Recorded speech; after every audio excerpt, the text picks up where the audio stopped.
Imagine a city twice the size of modern Manhattan, built not of steel and glass, but of sandstone and laterite, swallowed whole by the jungle.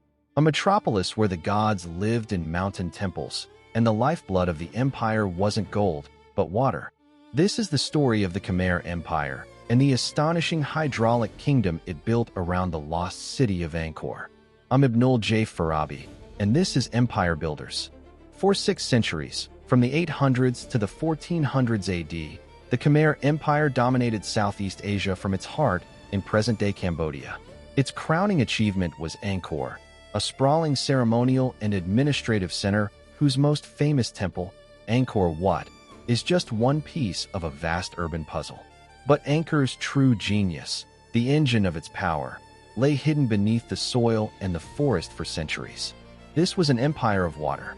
The Khmer didn't just adapt to their environment, they engineered it on a breathtaking scale.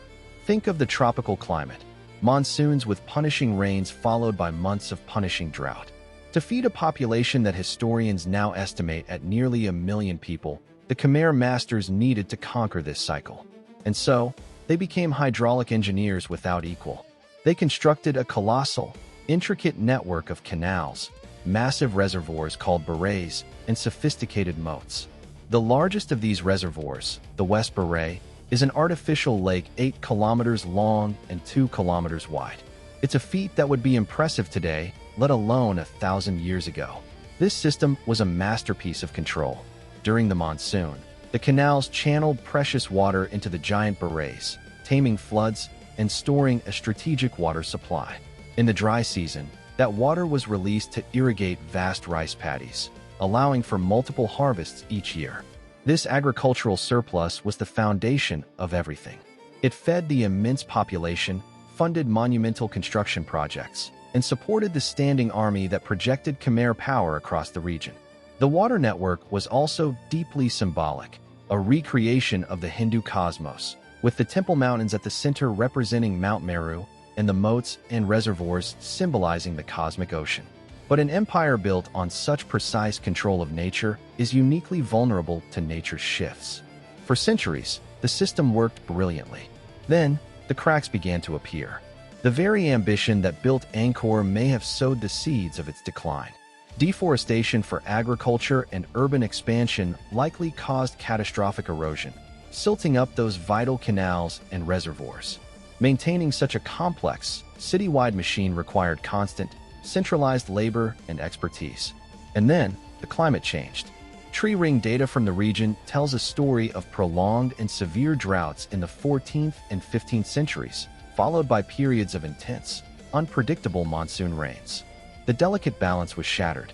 The system built for a predictable cycle couldn't handle the new volatility.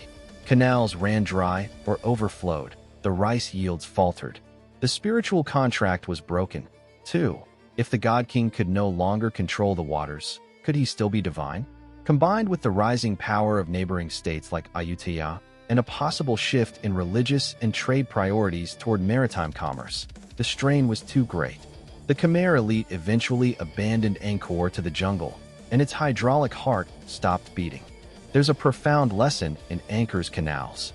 It's a story of breathtaking human ingenuity, of looking at a landscape and daring to reimagine it entirely. We see this same drive in our modern megacities, in our own vast networks that control water, power, and data. But Angkor whispers a warning about complexity and fragility. Their empire was a brilliant machine, but when the environment it was designed for changed, the machine failed. It reminds me that the greatest civilizations aren't just those that build monumental structures, but those that build resilient systems. Systems that can adapt, that have a flexibility to withstand the inevitable shocks of a changing world. The stones of Angkor Wat are a testament to their grandeur, but the lost canals are the testament to their reality. This has been Empire Builders, a production of Light Knot Studios. For more stories of ambition, innovation, and the lessons etched in stone and time, visit us at https://www.lightknotstudios.com. Thank you for listening.